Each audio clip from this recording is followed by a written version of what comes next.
하시며 은혜를 베풀어 주시옵소서.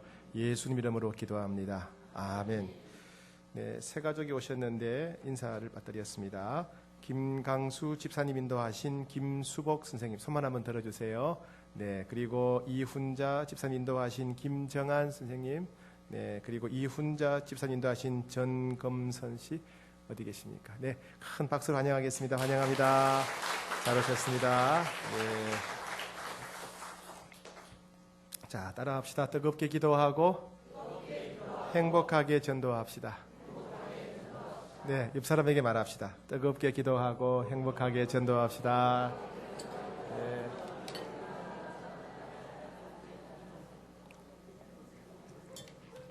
자, 말씀 전하기 전에 영상 하나 보도록 하겠습니다. 네.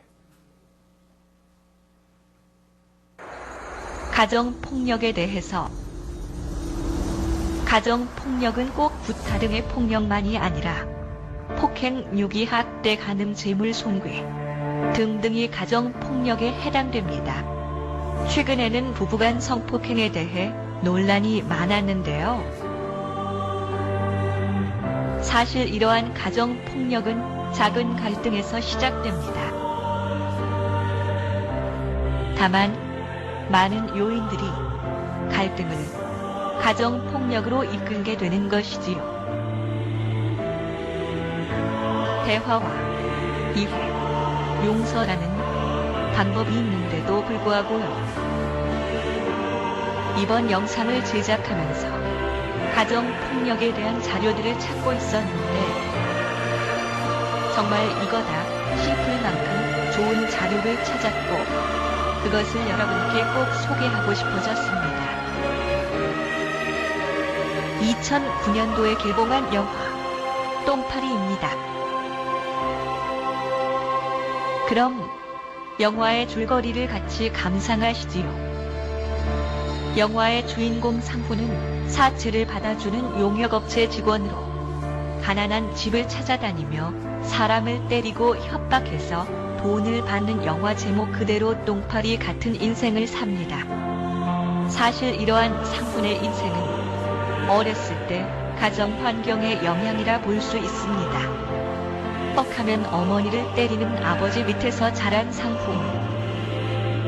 아버지가 휘두른 칼에 여동생이 죽고 어머니마저 교통사고로 잃고 아버지는 교도소에 수감되어 혼자 자라게 된 상부는 자연스럽게 양아치가 됩니다. 15년 뒤 출소한 아버지와 살면서 상부는 아버지에 대한 증오와 아픔을 아버지를 구타함으로써 풀게 됩니다. 포스터에 나왔듯이 핏줄은 더럽게 아프니까 안타깝고 슬프지만 상부는 화해와 사랑하는 법을 배우지 못했으니까요.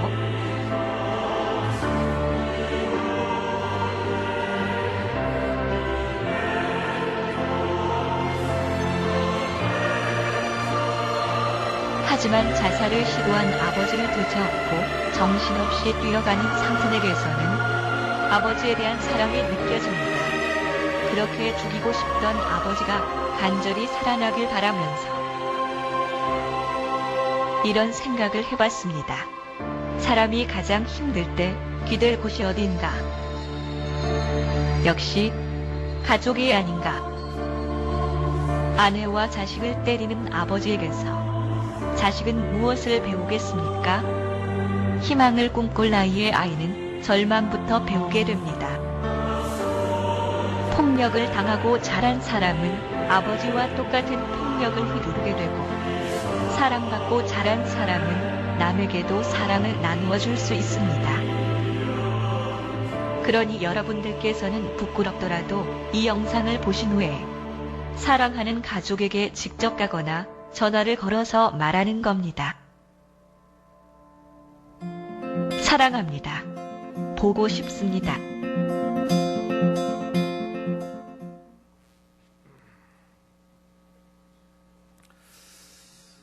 일본 속담에 이런 속담이 있다고 합니다. 가을 가지는 며느리에게 먹이지 않는다 이런 말이 있습니다. 가지 아시지요? 야채 가지. 가지를 나물로 먹기도 하지만은 생으로 그냥 먹을 수도 있죠. 가지가 약간 달짝지근하면서 맛있습니다. 그죠? 그런데 가지가 독이 있어서 며느리한테 먹이지 않는 게 아니고 가을 가지가 제일 맛있대요. 예, 가지가 제일 맛있을 때가 가을인데 가을 가지는 며느리에게 먹이지 않는다. 자기들끼리 나눠 먹는다 얘기예요. 듣는 며느리 기분 나쁘다 이런 얘기입니다. 그렇죠? 일본도 이 며느리에 대해서 차별티오가 있나 봅니다. 우리말에는 이런 속담이 있어요. 요즘 나오는 거죠. 가을 전어 굽는 냄새에 집 나간 며느리도 돌아온다. 얘기는 전어가 가을 되면 기름기가 많아져서 굉장히 고소하다는 이야기죠. 갑자기 배가 고파지는데 오늘 점심에 전어 안 나오는지 모르겠어요. 예, 전어가 가을에 그만큼 맛있다는 이야기인데 또 가만히 생각해 보면요. 그만큼 며느리가 집을 많이 나갔다는 이야기예요. 그리고 집 나간 며느리는 돌아오기 힘들다는 이야기예요. 전어 안 구우면 안 돌아오는 거예요. 그만큼 가정 문제가 어려운 집안이 많다는 이야기지요. 한국이든 일본이든. 그러면 그런 며느리들, 가을 가지는 맛있다고 안 주는 그런 시아버지 시어머니를 사랑하겠습니까? 공경하겠습니까? 그럴 리가 없죠. 그죠? 예, 집 나간 며느리가 시아버지 시어머니를 공경하겠어요? 시아버지 시어머니 때문에 나갔는데. 그러면 시아버지와 시어머니를 공경하지 않는 아내를 남편이 사랑하겠습니까? 며느리를 사랑하지 않지요. 그죠? 그러면 부부가 서로 사랑하지 않고 싸우는데 자녀들은 그 부모 밑에서 행복할까요? 또 싸우는 부모 밑에서 자란 자녀들은 나중에 부부 관계를 어떻게 할까요? 부모를 공경할까요? 자녀를 어떻게 대할까요? 사람은 태어나면서부터 가정에서부터 인생이 시작됩니다. 그죠? 그리고 인생을 마감할 때는 가족들 품에서 죽습니다. 하루의 시작도 가족들, 가정에서 하루가 시작되지요. 가정에서 행복한 소리, 축복의 소리를 듣고 시작하면 하루 종일 행복합니다.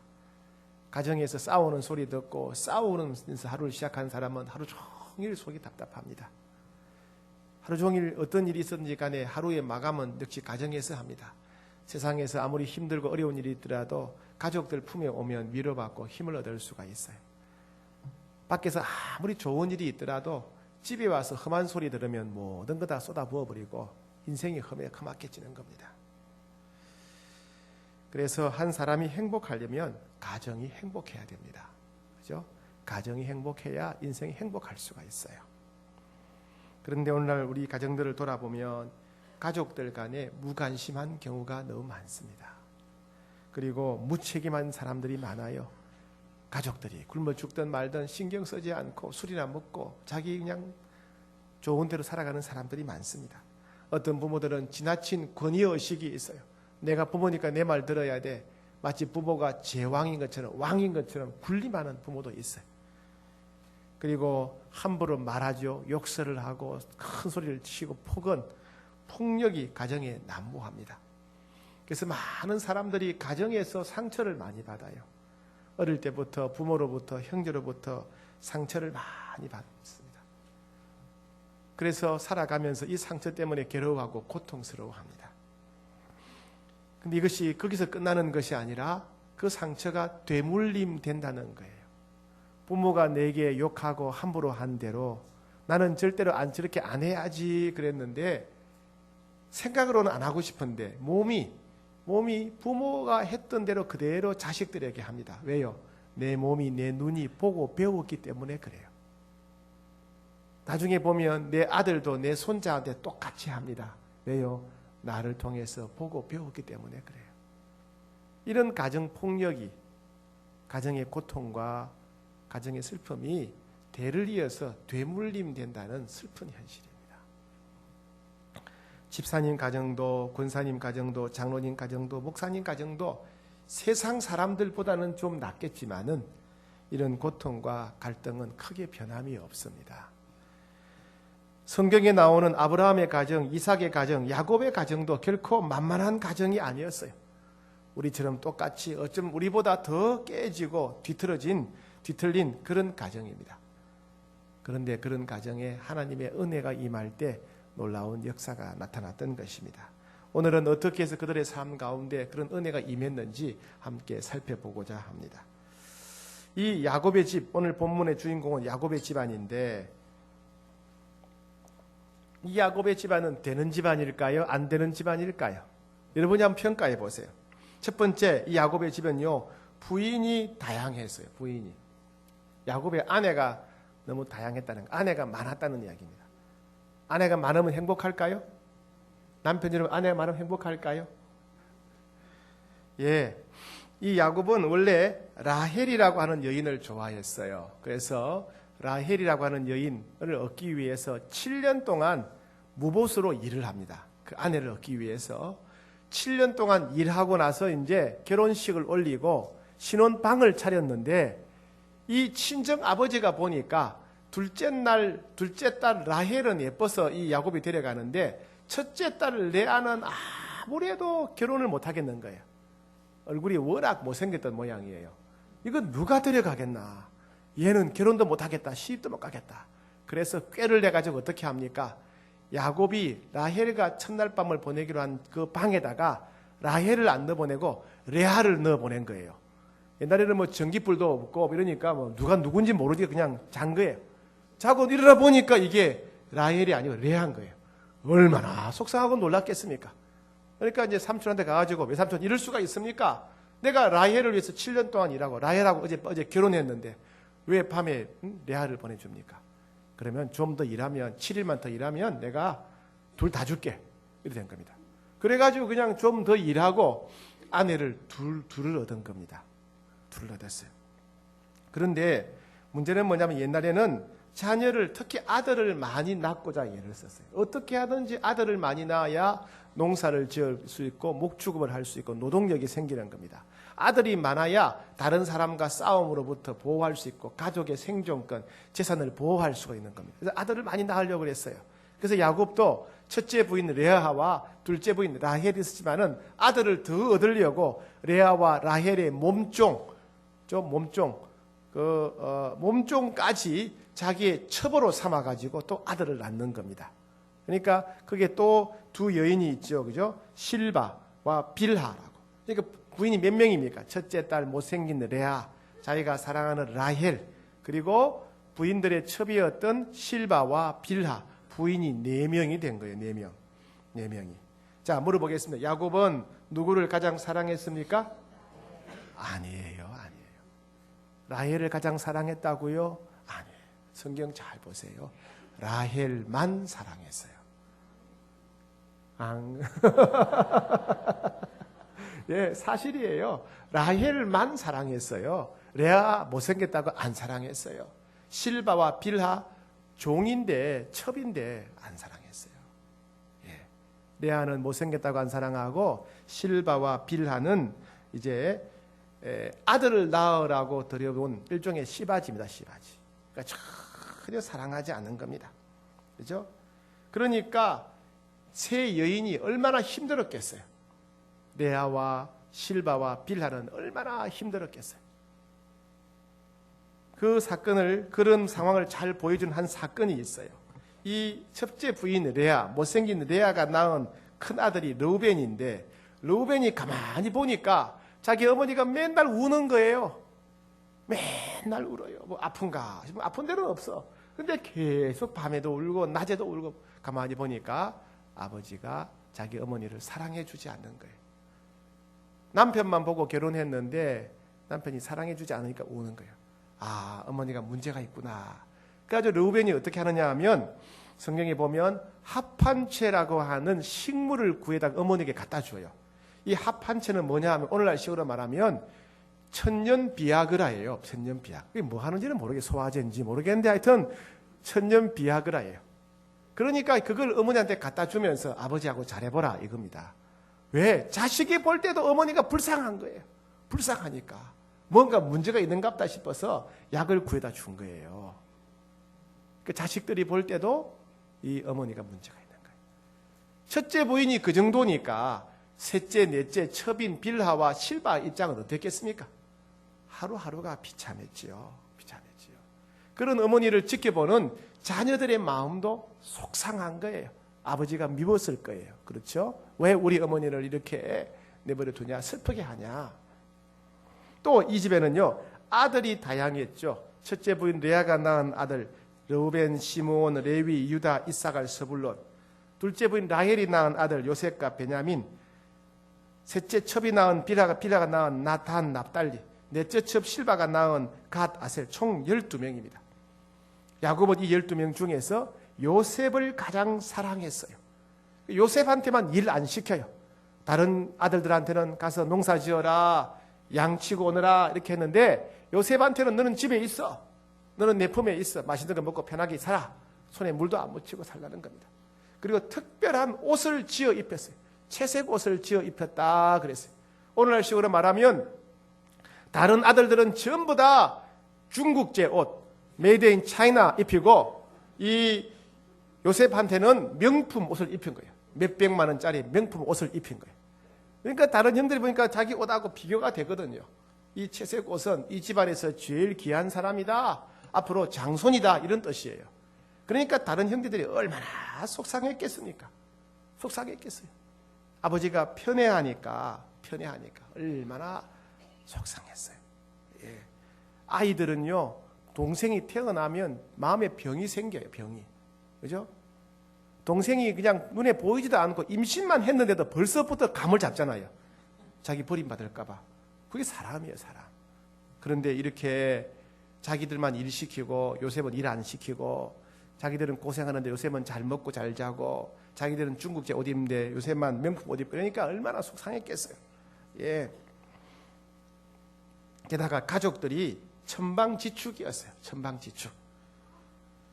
35장 22절에 보니까 르우벤이 가서 그의 아버지 첩 빌하와 동침했다 그래요. 아들이 세상에 어머니 버린 아버지의 첩과 그냥 간음을 한 거예요. 막가는 집안이었어요. 막가는 집안. 그리고 그 아버지한테 사랑받는 요셉이 형들의 입장을 생각해서 좀 형들 앞에 좀 겸손하고 배려하고 이러면 좋을 텐데 이게 또 왕싸가지예요. 또 왕싸가지. 인간 말종인 거예요. 예? 형들이 뭘 잘못하면 계속 아버지한테 일러 바치는 거예요. 누가 뭐 잘못했다 다 일러 바치는 거예요. 그러니 막 이 눈에 가시예요. 왕싸가지예요. 게다가 또 꿈자랑을 또 해요. 꿈자랑. 내가 꿈을 꾸었는데 형들이 다 앞으로 내게 절하더라. 내가 꿈을 꾸었는데 아버지 어머니와 모든 형들이 내게 절하더라. 이런 꿈자랑을 하니까 형들이 얼마나 속이 상하겠습니까? 그죠? 오늘 본문 봅시다. 본문. 자, 4절 시작. 그의 형들이 아버지가 형들보다 그를 더 사랑함을 보고 그를 미워하여 그에게 편안하게 말할 수 없더라. 이건 참 부드럽게 표현한 거예요. 편안하게 말할 수 없다는 말은 샬롬이라고 인사할 수 없다 이 말인데 한마디로 말해서 말을 섞기 싫어했다. 요셉아 잘 잤니? 밥 먹었니? 이런 말도 하기 싫었다는 거예요. 여러분 주변에 말 붙이기 싫은 사람 있죠? 아이고 저 인간은 얼굴도 보기 싫어. 아이고 저 인간은 인사하기 싫어. 그래서 막 피해 다니는 사람들이 가끔 있죠. 누구라고 얘기할까요? 그죠? 요셉에 대해서 그렇게 형들이 싫어했다는 거예요. 얼굴도 보기 싫어했다. 인사도 하기 싫어했다. 말을 섞기 싫어했다. 11절 보니까 그의 형들은 시기했다. 이 시기란 말은요. 속이 부글부글 끓어올랐다 이 말입니다. 그의 형들이 요셉을 얼마나 미워했는지 속이 부글부글 끓어올랐다. 시기심 때문에, 질투심 때문에 분노해서 화가 나서 속이 부글부글 끓어올랐다 이 말입니다. 그러니까 이 가정은 어떤 가정입니까? 아버지 때문에 너무 속상하고 억울했어요. 자기 어머니를 사랑해 주지 않으니까. 그죠? 또 아버지가 편애하니까 화가 났어요. 요셉만 사랑하니까. 더군다나 요셉 그놈이 또 얼마나 싸가지가 없고 얼마나 인간 말종인지 자기 잘못하면 아버지한테 다 고자질하고 자기 자랑만 하니까 그냥 너무 화가 난 거예요. 죽이고 싶어 했어요. 결국 어떻게 됩니까? 이 가정은요. 하루하루가 편한 날이 없어요. 야곱의 아내들도 하루하루가 행복하지 않았어요. 야곱의 모든 아들들 아무도 행복하지 않았어요. 요셉은 행복했을까요? 아니 형들이 자기를 그렇게 미워하는데 그죠? 예? 오래 살긴 했을 거예요. 욕을 많이 먹었으니까. 그죠? 형들이 그렇게 미워하니까 요셉도 하루하루가 안 행복한 거예요.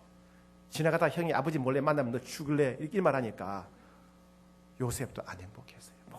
모든 형제들이 안 행복했어요. 아내도 안 행복하고 형제들도 안 행복하고.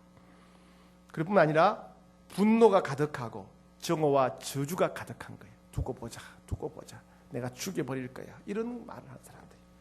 그리고 어떻게 됩니까? 딸이 유괴당하는 납치 유괴 사건이 발생하지요.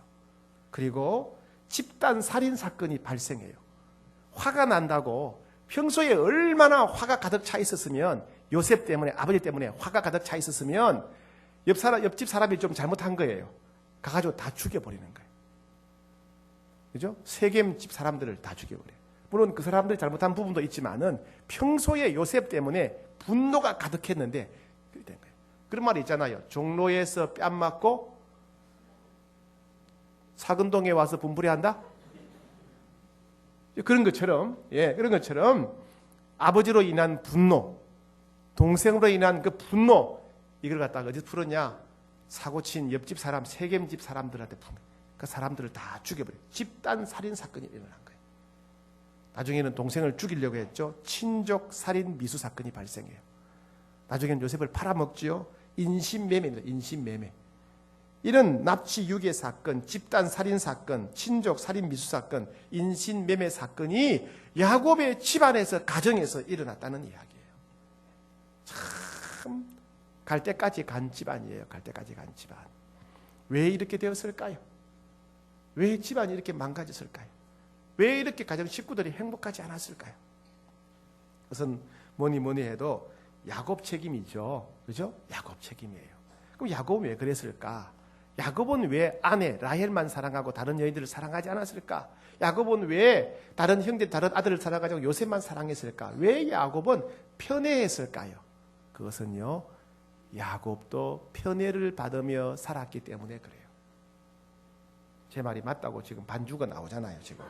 예. 자, 야곱의 아버지는 누구였죠? 이삭이었어요, 이삭. 야곱의 아버지는 이삭인데, 이삭이 편애를 했어요. 아들이 둘, 에서와 야곱이 있는데 에서만 사랑했어요. 에서가 사냥해온 고기를 좋아하고 해서 이삭이 에서만 사랑하니까 둘째 아들 야곱은 아버지 때문에 차별을 받으니까 너무 속상한 거예요. 아버지로부터 인정받지 못하고 사랑받지 못하니까 너무 힘들었어요. 그죠? 그러니까 자기도 배운 대로 하는 거예요. 배운 대로. 자기도 배운 대로 내가 좋아하는 것만 사랑하면 되는구나. 그래서 라헬만 사랑하고 요셉만 사랑한 거예요. 그런데요, 야곱이 편애하게 된 데는 이삭이 편애했기 때문이라 그랬죠? 그럼 이삭은 또 왜 그랬을까요? 아버지 이삭은. 그건 아브라함과 사라 때문에 그래요. 아브라함이 100살 때, 사라가 90세 때 아들을 얻었잖아요. 얼마나 귀했을까요? 얼마나 귀했을까요? 그러니까 얘한테는 모든 걸 다 해주는 거예요, 진짜. 그러니까 왕자병이 걸린 거예요. 왕자병. 자기 하고 싶은 대로 하는 사람이 돼버린 거예요. 그러니까 이삭이 아버지 어머니의 과도한 사랑 때문에 왕자병에 걸려서 자기밖에 모르는, 자기 감정밖에 모르는 거예요. 그러니까 자기한테 맛있는 고기 해주는 에서만 사랑하게 되는 거예요. 아브라함과 사라가 건강하지 못한 사랑을 하게 되자 이삭의 마음이 병들게 돼요. 이삭이 건강하지 못한 사랑을 하게 되자 야곱이 그걸 보고 배우는 거예요. 눈으로 보고 배워요. 야곱도 자연히 자기 자녀들에게 그렇게 하게 되는 거예요. 그러다 보니까 또 아들들도 그렇게 병들어 가는 거예요. 병들어 가는 거예요. 나는 우리 부모님처럼 안 살아야겠다 생각하는데 그게 뜻대로 안 되는 거예요. 또 야곱은요, 어릴 때부터 죽느냐 사느냐 하는 생활 전선에서 모질게 살았어요. 아버지한테 인정받으려고, 형보다 잘해서 인정받으려고 형을 속이고 아버지를 속였어요. 야반 도주했습니다. 그리고 바단 아람에서 외삼촌 밑에서 20년을 살았는데 이 외삼촌 라반은 야곱 못지않는 또 왕 사기꾼입니다. 사기꾼. 그러니까 이 왕 사기꾼 밑에서 살아남으려니까 야곱이 얼마나 머리를 굴려야 되겠어요. 그래서 그냥 수단과 방법을 가리지 않고 해가지고 성공하게 된 거예요. 한마디로 야곱은 오직 성공을 위해 사는 사람, 한 번 물면 놓지 않는 그냥 독한 사람이에요. 독한 사람. 성공하기 위해서는 수단과 방법을 가리지 않는 사람이에요. 심지어 지난주의 말씀처럼 하나님이 도와주려고 천사를 보냈는데도 싫다는 거예요. 내 생각대로 하겠다. 내 계획대로 하겠다. 내 마음대로 하겠다. 간섭하지 말라는 거예요. 끝까지 자기 식대로 하겠다는 거예요. 독한 사람이죠. 독한 사람은 성격도 독해요. 그죠? 독해요. 그리고 야곱은 한 번도 따뜻하고 편안한 가정을 경험한 적이 없어요. 왜? 어릴 때 집에서는 편애를 받았죠. 그리고 외삼촌 집에 가서는 진짜 험악한 세월을 보냈죠. 늘 불안했어요. 늘 불안하고. 그럼 언제 바뀌느냐? 나중에 요셉이 딸 디나가 사고를 친 다음에 딸 디나가 납치를 당한 이후에야 비로소 회개하고 하나님 중심으로 돌아오게 되지요. 참, 여러분 잘 보세요. 하나님이 야곱을 그렇게 고난을 주시고 말씀하시고 만나 주시는데 야곱은 안 변했어요. 그죠? 베델에서 만나 주시는데도 안 변하고 20년 동안 지내면서 만나 주시는데 안 변하고 고향으로 돌아올 때 야복강에서 만나 주시는데도 야곱은 진짜 안 변해요. 사람이요, 아무리 하나님이 말씀하시도 안 변하면 마지막으로 누구를 치겠어요? 자식을. 진짜 지독한 사람도요, 하나님이 자식을 치면 그제서야 깨닫고 돌아오는 거예요. 부모님 여러분 정신 잘 차리셔야 돼요. 우리가 하나님을 잘 못하면요, 말 안 들으면 해도 안 될 때는 하나님이 우리 자녀를 건드리세요. 그럼 하나님이 지금 내 자녀를 건드린다. 그건 무슨 말입니까? 내 자녀가 고난 중에 있다. 그건 뭐예요? 내가 진짜 지독한 인간이다. 그 얘기예요. 자녀들이 고난 당하는 분이 있다면 내가 진짜 지독한 인간이구나. 내가 빨리 야곱처럼 하나님께 돌아가야 되겠다 생각하셔야 돼요. 이와 같이 야곱은요, 미성숙한 부모 밑에 자라서 편애를 보고 배웠어요. 부모에게 배운 그대로 자녀들과 아내에게 편애하는 겁니다. 그리고 살아남기 위해서는 수단과 방법을 가리지 않고 모질게 살아온 사람이에요. 그죠? 그러니까 뭐든지 마음먹으면 해야 되고 수단과 방법을 가리지 않는 사람이에요. 또 자기 자신 위에는 가족도 친척도 하나님도 안 믿는 사람이에요. 자기 자신만 믿는 사람이에요. 이런 야곱의 미성숙한 모습이 그의 자녀들에게 되물림이 되는 거예요. 이 자녀들도 험하고 거칠게 살죠. 그렇죠? 예. 미국 뉴욕 발레단에 20살짜리 무용수가 한 명이 있는데 100년에 한 번 나올까 말까 한 천재였답니다. 탁월한 무용수였대요. 이름이 비셀이라고 하는 청년인데 너무너무 춤을 잘 췄대요. 맨날 TV에 신문에 라디오에 나왔고요. 예, 연봉이 2억 원이에요. 2억 원. 2억 원. 월급이 1년에 받는 게 2억 원을 받을 정도로 처음 받은 게 그 정도로 실력이 뛰어났답니다. 그런데 어느 날 자기가 살고 있는 아파트에서 싸늘한 시체로 발견되었어요. 사망 원인은 과다한 약물 복용, 마약을 했던, 약을 너무 많이 먹었다는 거예요. 근데 그 어머니가 누구냐? 그 어머니는 교회 다니는 기독교인 집사였는데 참 교회에서 인정받는 믿음이 좋은 분이었답니다. 주일학교 교사였고 또 찬양대 대원으로 봉사했고 믿음이 좋고 참 착한 사람으로 알려진 그런 분이었대요. 그런데 이 어머니의 문제는 뭐냐면 분노를 조절하지 못하는 게 있다는 겁니다. 밖에서는 잘하는데 밖에서는 믿음 좋은 착한 집사님인데 집에만 오면 아들한테 분노가 폭발하는 거예요. 아들한테 분노가 폭발하는 겁니다. 그리고 아들을 욕하고 저주하고 이랬던 겁니다. 그래서 이 아들은 어땠냐 하면요, 낮에는 어머니가 직장 가서 외롭고 밤에는 어머니가 직장 가서 돌아오면 자기한테 화가 폭발해서 자기를 저주하고 욕하는 겁니다. 견딜 수 없는 거예요. 어머니의 무관심과 어머니의 분노를 두 가지를 받으면서 자란 겁니다. 그러면서 이 비셀이라는 청년이 마지막 유서를 남겼는데 유서 내용이 뭐냐면요, 될 대로 되라. 될 대로 되라. 100년에 한 번 나올까 말까 한 탁월한 뛰어난 무용수였는데 모든 사람이 존경하고 부러워하는데 정작 자기는 어머니의 무관심 때문에 어머니의 쏟아붓는 분노 때문에 인생 될 대로 되라 그랬어요. 장례식에서 이 어머니가 울부짖으면서 이렇게 말합니다. 내 아들아, 너는 4대째 희생자다. 너는 4대째 희생자다.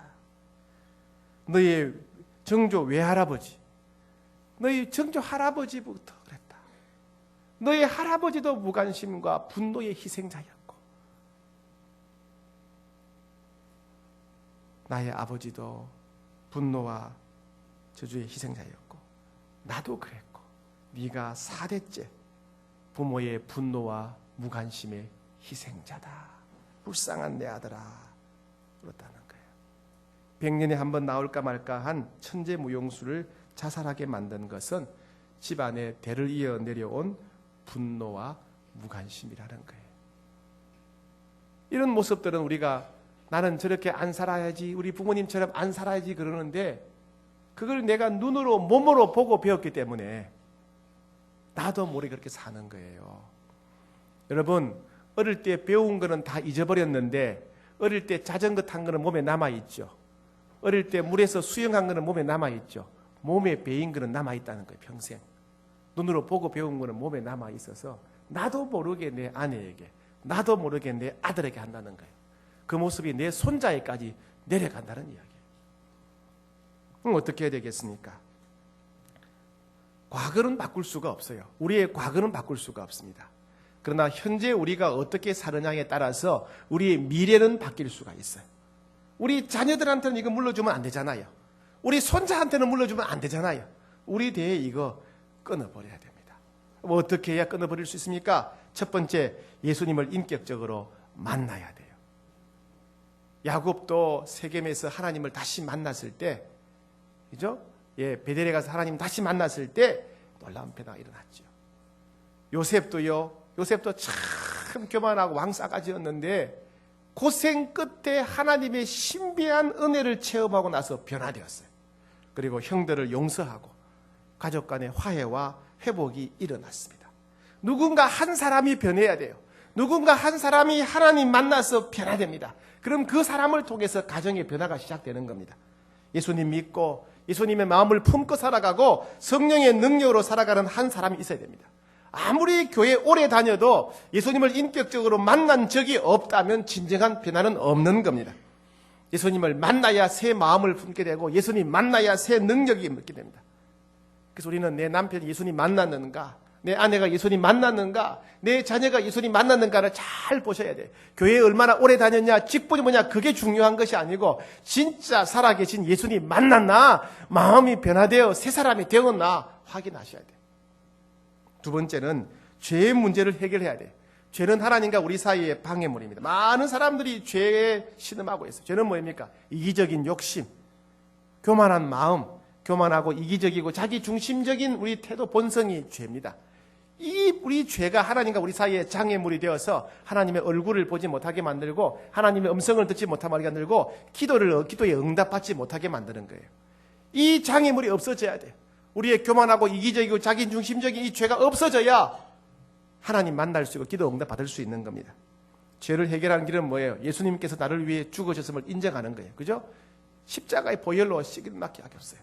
그리고 습관적인 죄를 끊어버려야 돼요. 우리가 습관적으로 늘 범하는 죄를 끊어버리지 않는다면 우리는 하나님의 은혜를 누릴 수가 없어요. 습관적인 죄를 끊어버리지 않는다면 우리 자녀들은 불행할 수밖에 없어요. 많은 자녀들이 왜 불행합니까? 부모가 돈을 안 줘서 옷을 안 사줘서 학교에 안 보내고 학원에 안 보내서가 아니라 부모들의 죄악된 습관이 끊어지지 않기 때문에 자녀들이 죄를 대물림하고 불행하게 사는 겁니다. 여러분 자녀들 잘 되기를 원한다면 여러분들의 악한 습관 끊어버리셔야 돼요. 그거 끊어버리지 않는다면 여러분이 무슨 말을 하더라도 자녀들은 여러분을 보고 배웁니다. 여러분처럼 불행하게 살게 되는 거예요. 죄를 회개하고요. 습관적인 죄를 끊어버려야 여러분 자녀들부터는 행복할 수 있습니다. 세 번째는 마음의 상처를 치료해야 돼요. 우리 마음에 내 마음에 상처가 있으면 다른 사람은 사랑을 받아들일 수가 없어요. 내 마음에 상처가 있으면 사랑하는 것도 힘들어요. 상처는 어디서 옵니까? 어릴 때 부모로부터, 학교 친구나 선생님으로부터, 직장에 상처 오지요. 이 상처가 해결되어져야 돼요. 야곱도 아버지로부터 상처받았고 형으로부터 삼촌으로부터 상처받았죠. 상처 때문에 남들을 사랑할 수고 이해할 수고 사랑받을 수가 없어요. 여러분 상처를 치료하셔야 돼요. 상처는 하나님만이 치료하십니다. 하나님은 육체의 질병도 치료하지만 마음의 상처와 마음의 병도 치료하십니다. 의사에게 아픈 부위를 보이듯이 하나님 제 마음에 이런 상처가 있습니다 보여주고 나올 때 하나님 우리 상처를 치료해 주십니다. 상처가 치료되어져야 사랑받을 수 있고 사랑할 수 있는 사람이 됩니다. 네 번째는 알아야 돼요. 어떻게? 내 가족들을 알아야 돼요. 내 아내는 내 남편은 나와 다른 환경에 살았습니다. 기질이 달라요. 성품이 달라요. 생활 습관이 달라요. 내 자녀와 내 아내와 내 남편이 무엇을 좋아하는 걸 알고 내 가족들이 좋아하는 방식대로 사랑해 줘야 돼요. 여러분 제 아내가 저를 사랑한다고 맨날 떡국만 끓여주면 제가 좋아하겠어요? 그죠? 상대방이 좋아하는 방식으로 사랑해 줘야 된다는 얘기예요. 서로 알아야 돼요. 대화를 통해서 서로 이해해야 됩니다. 다섯 번째는 건강한 공동체에 속해야 됩니다. 우리는 우리 자신을 잘 몰라요. 사람들은 다 자기가 법 없이도 잘 살 수 있다고 생각해요. 제가 만나본 대부분의 사람들은요, 자기가 착하다고 생각해요. 제가 만나본 대부분의 사람들은 자기 생각이 올바르다고 생각해요. 자기 자신을 몰라서 그래요. 내 얼굴은 거울을 보면 알 수 있어요. 내 마음은 뭘 보면 알 수 있습니까? 잠언 27장 19절에 물에 비치면 얼굴이 서로 같은 것 같이 사람의 마음도 서로 비친다. 얼굴은 거울에 비치듯이 내 마음은 상대방의 얼굴에 비친다는 거예요. 여러분 앞에 있는 사람의 얼굴이 여러분 마음의 거울이에요. 상대방이 짜증을 내요. 왜 짜증냅니까? 너 왜 짜증내? 내가 짜증내기 때문에 그래요. 저 사람은 왜 내게 무관심할까? 내가 무관심해서 그래요. 당신이 왜 이렇게 화를 내? 내가 화를 내니까 상대방이 화를 내는 거예요. 그죠? 상대방의 얼굴은 내 마음의 거울이에요. 내 마음의 거울. 그래서 내 마음을 알려면 상대방의 얼굴을 잘 보셔야 돼요. 보셔야 돼요. 그리고 내가 닮아갈 수 있는 사람이 필요해요. 아, 나도 저렇게 겸손하고 싶다. 우리 부부도 저렇게 화기애애하고 싶다. 닮아갈 수 있는 모델이 필요해요. 세상 사람들 만나면 맨날 돈 얘기하고 정치 얘기하고 맨날 음란한 얘기밖에 더 합니까? 거룩한 성도들을 만날 때 우리가 모델이 되는 거예요. 모델이. 그럼 어떻게 해야 됩니까? 사랑방을 해야 돼요. 사랑방. 사랑방을 해야 내 마음을 비춰주는 거울을 볼 수 있어요. 사랑방을 해야 내가 닮아갈 수 있는 모델을 발견할 수 있는 겁니다. 사랑방을 해야 우리 부부가 우리 가정이 변화되어야 될 모델을 볼 수 있는 거예요. 사랑방 해야 행복합니다. 여섯 번째, 성령 충만해야 돼요. 사람들은요, 몰라서 못하는 게 아니에요. 아내한테 이렇게 하고 싶죠. 자녀한테 이렇게 하고 싶죠. 부모한테 이렇게 하고 싶죠. 압니다. 아는데 못해요. 왜요? 능력이 없어서 그래요. 사랑하고 싶은데 사랑하기 싫은 거예요. 섬기고 싶은데 섬기기 싫은 거 억울한 거예요. 용서하고 싶은데 용서하기 싫은 거예요. 우리 마음에 힘이 없어서 그래요. 성령님이 도와주시면 사랑하기 힘든 사람도 사랑할 수 있어요. 성령이 도와주시면 용서하기 힘든 사람도 용서할 수 있어요. 성령이 도와주시면 섬기기 싫은데 기쁘게 행복하게 섬길 수가 있는 거예요. 성령 충만해야 돼요. 성령 충만하면 악한 습관도 끊어버릴 수가 있습니다. 여러분 성령 충만하셔야 됩니다. 돈이 가정을 행복하게 해주는 게 아니에요. 집이 옷이 행복하게 해주고 음식이 행복하게 해주는 게 아니에요. 성령 충만이 우리 가정을 행복하게 하는 능력인 줄 믿으셔야 됩니다. 무엇보다도 마지막 일곱 번째, 기도해야 됩니다. 이 모든 여섯 가지는요, 가정이 천국 되기 위한 일곱 가지 비결은 기도를 통해서만 이루어지는 거예요. 그래서 가정의 행복은 기도에 달려있다 그래도 과언이 아닙니다. 아무리 힘들고 고통스러운 가정이라 할지라도 기도하면 변화됩니다. 아무리 평생 속을 썩이는 사람이라 할지라도 기도하는 사람 앞에서는 변화됩니다. 어느 교회에서 예배가 끝났는데 한 여자 집사님이 집에 안 가고 울고 있는 거예요. 한참이나 울어요. 10분 지났는데도 안 가고 울어요. 30분 지났는데도 안 가고 울어요. 1시간 지났는데도 통곡을 하고 안 가는 거예요. 2시간 지나고 3시간 되자 일어서서 가는 겁니다. 그래서 목사님이 찾아가서 아이고 자매님 무슨 어려운 일이 있습니까? 그러니까 그분이 그 자매님이 하는 말이 제 아들이 이단에 빠졌습니다. 제 아들이 음란한 생활에 빠져서 방탕하게 지내고 있습니다. 제 아들 좀 살려주세요. 이럽니다. 그러자 그 목사님이 역사의 길이 남을 만한 유명한 말 한마디를 합니다. 그게 뭐냐 하면 자매님 걱정 마세요. 기도하는 자의 자녀는 결코 망하지 않습니다. 기도하는 자의 자녀는 결코 망하지 않습니다. 그 여자분은 그 약속의 말씀 붙잡고 기도하기 시작합니다. 결국 아들이 돌아오지요. 그 아들이 돌아와서 사도 바울 이후로 기독교 역사상 가장 위대한 신학자가 되었어요. 누굽니까? 어거스틴이죠. 그죠? 그 어머니의 이름은 모니카. 그 목사님은 암브로스 감독입니다. 눈물을 흘리며 씨를 뿌리는 자는 기쁨으로 거두리로다. 기도하셔야 됩니다. 아가페 기도봉은 기도하는 겁니다. 가족을 위해 기도하고 가정을 위해 기도합니다. 기도하는 자는 반드시 기쁨을 거두게 될 줄 믿습니다. 기도하는 자에게 가정에 천국이 많은 기적이 일어날 줄 믿습니다. 기도하면 여러분에게 축복합니다.